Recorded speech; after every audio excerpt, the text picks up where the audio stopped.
In today's episode, we are going to hear from a man from Tennessee who had a very strange encounter with a large creature behind his house. And then we're going to get into several mysterious missing person cases. So hit that subscribe button if you like hearing strange and weird encounters, because I release content every single day. In 2004, John Mayfield worked at the pawn shop in Mount Airy, Tennessee. On Wednesday, November 17th, he got off work at 3 p.m. and headed home. At the time, he lived near Cagle Community Church in a pretty remote area. When he got home, he noticed these giant paw prints next to his driveway that led into the woods behind his house. He didn't have a dog and there were no neighbors, so this was very strange to him. He decided to call his friend who lived in the area, and he told him about it. So his friend came over and they both went out to check it out. The prints led to the woods for a bit, and then they stopped right at a creek that was running pretty high due to the rain earlier in the week. He said he followed them for about 100 yards or so and lost them after they crossed the creek. His friend suggested that maybe a bear made these tracks, but John said those aren't bear tracks. And besides, these tracks looked like they had been made by something walking on 2 legs, not 4. It was about 4:30, and this time of year it was starting to get dark. John's friend suggested they start heading back because they didn't have any flashlights with them. That's when they heard it. This faint growling sound coming from across the creek. They both looked at each other, and John's friend said, "I'm out of here," and took off running back towards John's house. But before John turned to follow his friend, he scanned the woods across the creek and he saw this large, dark figure standing there. He started slowly walking backwards towards the edge of the tree line while he kept his eyes on this thing. He couldn't really make out any features, but it stood as tall as him, probably taller. He saw it go to the edge of the creek, like it wanted to jump over it towards him, but the creek was at least 30 feet wide at this point. That's when John realized that this thing was calculating how far it had to jump to clear the creek. John immediately turned and ran back towards his house. He called the sheriff and reported what he had seen. They looked at the tracks, but they never found anything. John moved to Kentucky a few years after that, but he still thinks about seeing that giant creature in the woods. Glacier Bay National Park and Preserve occupies the northmost section of the southeastern Alaska coastline, between the Gulf of Alaska and Canada. In late September of 1985, Kevin Robert O'Keefe went hiking and camping in this vast wilderness and never returned. O'Keefe was an enthusiastic outdoorsman who had been living in Sacramento, California.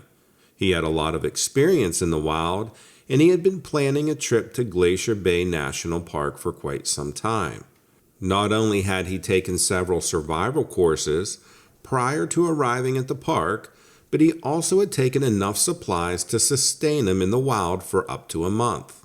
Arriving in the city of Juneau on September 20th, 1985, O'Keefe's plan, like many other people before him, was to distance himself from technology and civilization for a while by escaping into the Alaska wilderness, so he could reconnect with nature and find some peace away from the modern world. While this meant that O'Keefe would not be keeping in contact with his wife for the 2 weeks he was away, the 36-year-old did inform park rangers about his plans. In 2 days after arriving in Juneau, he took a float plane to the Muir Inlet in Glacier Bay to establish a base camp. On October 8th, 2 park rangers were patrolling the area around Wolf's Point, near to where O'Keefe had informed them he would be staying, and found the young man's tent with the zipper closed and some of O'Keefe's personal belongings and gear strewn about his campsite. O'Keefe had specifically told people that he would be doing day hikes and not spending the night anywhere other than his campsite. He was not due to return to Juneau for another 2 days, and so the park rangers assumed that he was out on a hike. Alarm bells began to ring the following day, when the park rangers returned to find the campsite exactly how they left it, with no sign that anyone had slept in the tent the previous night. They also discovered that the center pole of the tent was broken. After contacting Alaskan state troopers, as well as relatives of the young hiker, park rangers conducted a search for O'Keefe. Although they did not find any signs that could lead them to his current whereabouts, they did find items like his sleeping bag, backpack, and food at different locations in his campsite, indicating that he probably had not gone out for one of his day hikes. They also managed to find a pair of boots, a hat, and a glove liner, which likely belonged to him down in a gully away from the campsite. Surviving freezing temperatures of Alaska at that time of year would have been next to impossible without the things that the rangers found. The search continued for another 2 weeks and involved over 100 park rangers, but no sign of O'Keefe was ever found.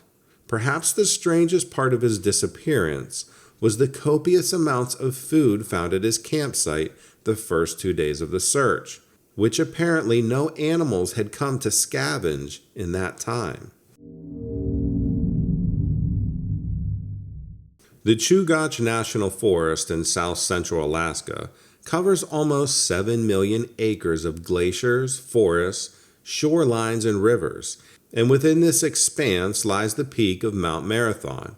Every year on the 4th of July, there is a 3-mile mountain race that begins and ends in the city of Seward. The halfway point is a stone marker on Mount Marathon.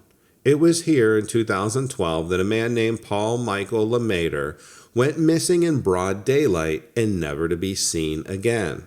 Paul was from Anchorage and was running the race for the first time that year. Described by his family as an adventurous spirit and very physically fit, he had won the lottery to earn a spot in the race, and the 66-year-old grandfather and businessman had been eager to compete, having completed a 12K event just a month earlier. The race itself is considerably grueling. Starting in downtown Seward, racers run a half a mile to the bottom of Mount Marathon, then climb almost 3,000 vertical feet straight up cliffs and mud and shale before getting to Race Point, an artificial summit point. The participants then go downhill over snowfields and rock fields and waterfalls and crags until they reach the finish line back on the streets of Seward. The weather that day had been rainy and foggy, leading to slick conditions, and Paul was in last place, lagging behind the main group of the runners in the second wave of the race. Around 5:45 p.m. on the day of the race, a race steward saw Paul ascending to the turnaround point with about 200 feet to go, and after getting his bib number, informed race officials that Paul, the last runner in the race, should be expected home in about an hour and a half. Paul never came down from the mountain. There was no sign of him as night was falling and the rain began to worsen, so his wife made calls to emergency services, after which search and rescue teams were dispatched to the mountain. Alaskan state troopers were also called in that night, and during the course of the search, the mountain was scanned by helicopters, which were equipped with infrared radars, while on the ground up to 60 people scoured the area. Although the official search was called off after 4 days, Paul's family, aided by firemen, state troopers, and rescue dogs and volunteers, poured thousands of hours into searching for the missing man, all to no avail.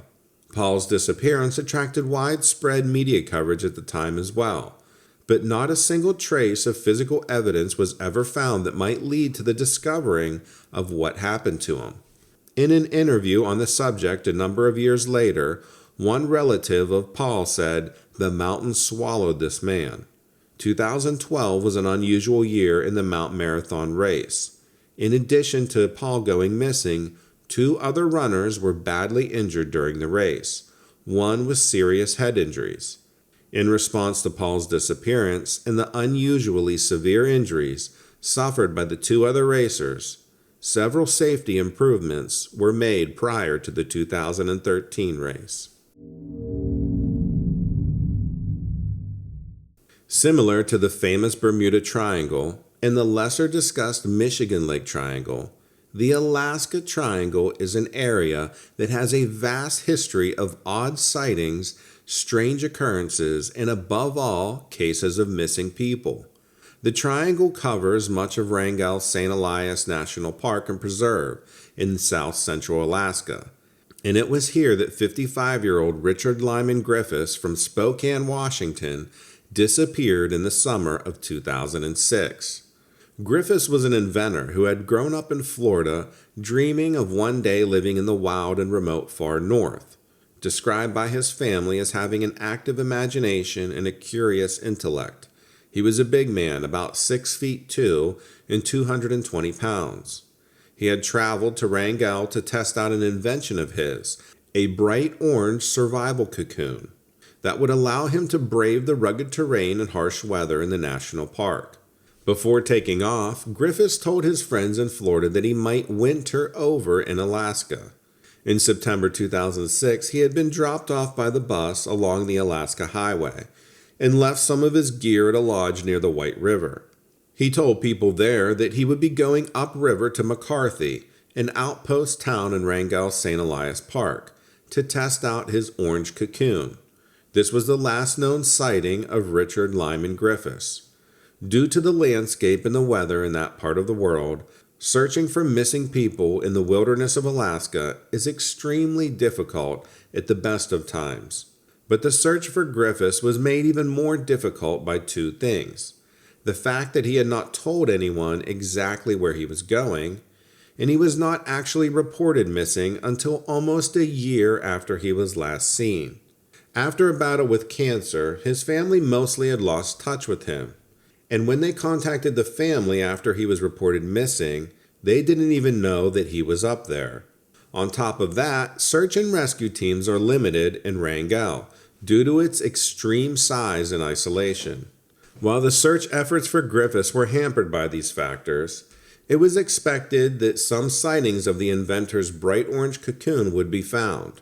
Such a distinctively colored item would stand out against the landscape of Wrangell, especially when viewed from the air. To this day, not one trace of Griffis or his survival cocoon has ever been found. 60-year-old Alaska resident John Weipert had been working at a lake lodge inside Kluane National Park, at the headwaters of Beaver Creek. The owner and operator of the lodge, 90-year-old Urban Rahoy, arrived on July 2, 2009 at the lodge with groceries, only to find the property empty and Weipert missing. Weipert had only been working there for a few weeks and had spoken to his boss of wanting to go north to Canada by trekking along the White River. Rahoy later remembered advising him that the Beaver Creek route was far safer. When Rahoy arrived at the empty lodge, he found that Weipert had done some very unusual things before disappearing. He had left bacon in the sink thawing out. By the looks of things, he had been through all the buildings at the lodge, and had even taken the door off the house and cut the hinges in half. He also posted a note at the seasonal hunting operation, saying that he had gone to check on an unmanned cabin and would be back the following night. Weipert had also left a gate at the lodge open, and some of the horses were missing. When he wasn't found in the immediate area of the lodge, searchers speculated that he might have tried to ride west 35 miles to Shoshana, a deserted cluster of old mining cabins around an airstrip in the park, or to Beaver Creek in Canada's Yukon, about an equal distance to the east. Routes connecting the lodge to both places were searched, including by search dogs and the Alaskan National Guard troopers and air support teams. But no sign of Weipert or the horses were found, apart from a set of old tracks which may or may not have belonged to Weipert. Rahoy, himself a retired bush pilot, was also involved in the search, and he enlisted the help of several guides from the area. A few weeks after he was reporting missing, however, the search was called off, with plans to search the area again in the fall when the foliage was off the trees, although this search was apparently never carried out. John Weipert was never seen again. Some have speculated on the reasons for Weipert's disappearance, with Rahoy, the owner of the lodge in which Weipert had been staying, stating that he believed that the extreme isolation and loneliness had gotten to his employee, perhaps driving him to take the horses and attempt to run away somewhere. This does not, however, explain why Weipert had left a note saying that he intended to return, or why he had performed random operations such as the deconstruction of the door to the house. It was also noted that having taken the two horses together, there should have been more tracks to be found in the area around the lodge. But it was as if John Weipert, along with the horses, had just vanished into thin air. Mount Foraker is the second highest peak in the Alaska Range after Denali, and it is considered one of Alaska's most difficult climbs, a formidable challenge even for experienced mountaineers. In 2006, a New Zealand woman, Karen Mcneal, and her friend Sue Knott were world-renowned in the field of mountain climbing, and were even sponsored by Mountain Hardware. In May of that year, the pair set out to scale Mount Foraker, but unfortunately never came down from the mountain. The pair had hoped to make the Alaskan grade route on Mount Foraker in just 10 days, setting out on the 12th of May. They had completed numerous hard mountain routes and ice climbs between them over the years. In 2004, they had climbed Denali's Cassin Ridge together and were forced to camp on the summit in a storm. On May 12th, Knott and Mcneal informed Mount Foraker's base camp manager that they were departing to climb the Infinite Spur on Mount Foraker. The manager gave them a TRS walkie-talkie type radio with which to contact the base camp once they were up higher on the route. Knott and Mcneal said they would call once able, and also told the manager that they were carrying 14 days of food, as well as several 8-ounce fuel canisters each. Once the pair had departed for the climb, they were never seen or heard from again. Fears for their safety grew after weather conditions on the mountain got worse. 5 days of high winds and snow battered the region, and authorities reported avalanche activity on the mountain had been likely. The Denali Park Rescue Team used high-altitude llama helicopters to conduct aerial searches of the mountain along the possible routes that could have been taken by Knott and Mcneal. They ended up finding a yellow bag, a black fleece hat, and a pink nylon jacket that belonged to Knott, as well as a ripped backpack and a radio in a sleeping bag, but the missing climbers were not sighted. Search efforts began to be hampered by severe weather on June 7th, and for the next week only one search and rescue flight was possible. It seemed likely to rescue authorities that the pair were forced to continue upwards in the harsh weather, hoping to descend by an easier ridge. It was suspected that they had 14 days of gas to melt the snow and had been without water for at least 10 days by the time the search was scaled back, as the probability of survival was considered extremely low at that point. Possible reasons for Mcneal and Knott's disappearance on Mount Foraker have been analyzed extensively by the American Alpine Club. Scenarios such as a fall or being blown off the mountain in a storm were ruled out based on the evidence of their last whereabouts found on the mountain, including some of the tracks that most likely belonged to the pair. In the end, the vanishing of these two highly experienced climbers remains a mystery. German-born Thomas Marco Cybold was living in Wisconsin and decided to travel to Alaska in June of 2012. He wanted to attempt the daring feat of living in the backcountry of the gates of the Arctic National Park by himself. For the previous 6 years, Cybold had been teaching and training at an outdoor survival school. The survival school teaches American Indian values along with weather forecasting, shelter building, and primitive hunting and gathering techniques, skills which the German native had planned to put in practice in the wilderness of Alaska. While the school's founder, Tamarack Song, described him as an experienced outdoorsman, Cybold was known as something of a wandering spirit and a bit of a risk taker. During an incident at Minnesota boundary waters, where he injured his leg with an axe, Cybold almost died while attempting to walk to the nearest emergency services, despite being told by his friend that this would make the wound bleed more profusely.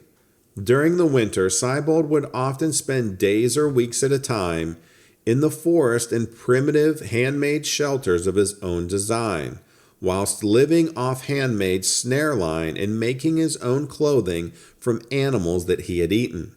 In summer, he would often stay out for an entire month at a time in the wilderness, and had been doing this for years in the Wisconsin Northwoods.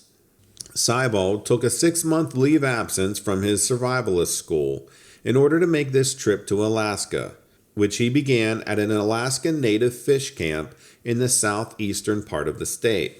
From there, he traveled north from village to village whilst living off the land. He eventually arrived in late September of 2012. Once he was there, he decided to stay at a cabin in Brooks Range, which belonged to a family that his mentor, Tamarack Song, had put him in touch with. After a few days with this family, he entered the gates of the Arctic National Park and was never seen again. Alaska State Police were alerted when Cybold missed in a November 11th flight from Kobuk that was supposed to begin his return trip to Wisconsin. The rescue operation focused their search near the Ambler River, where they believed Cybold may have built a base camp. At first, rescuers were confident of finding Cybold based on his vast experience in similar extreme northern conditions. Cybold was highly trained in primitive survival skills. His diary was found in a cabin in the park, with a last entry written on October 7, 2012, stating Cybold's intention to go on a days-long trip of exploration, as well as references to wood he had been stockpiling and preparing for the cabin, indicating his intent to return there. Most of his gear had apparently been taken with him, but the rescue team found no clues which might tell them where he had gone. Many planes were enlisted to try to find Cybold, with one eventually spotting a circle drawn on a gravel bar far up the Ambler River. The search and rescue workers wondered if this might have been the O from an SOS sign, but they couldn't be sure, and no evidence of the missing hiker was found in this area. After 6 flights over 13 days, the troopers suspended their search on November 24th as the temperatures hit negative 35 degrees Fahrenheit.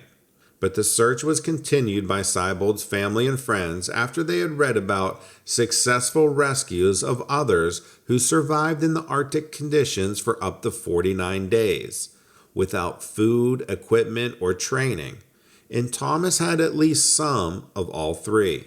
The family and friends privately hired 2 bush pilots who were previously employed by the Alaskan state troopers. During the course of the search by friends and family, new clues began to emerge regarding his disappearance. A missing map section that Thomas may have had with him indicated his interest in exploring the headwaters along the Ambler River. It was also revealed that Cybold had been reading a lot about this area. It was also discovered from both his diary and conversations that he had had with others that he was interested in rafting down the Ambler River, although his diary also stated that he was well aware that the unusually heavy rains in the region at that time of his writing made the idea basically impossible. It was noted from this evidence that Cybold, despite his reputation for being a risk-taker, was also clear-eyed about the realities of surviving in the wild, and drew on his vast experience as an outdoorsman when making decisions. The search for Cybold drew criticism at the time because of the lack of involvement of the Native American population, who would have had exceptional knowledge of the land.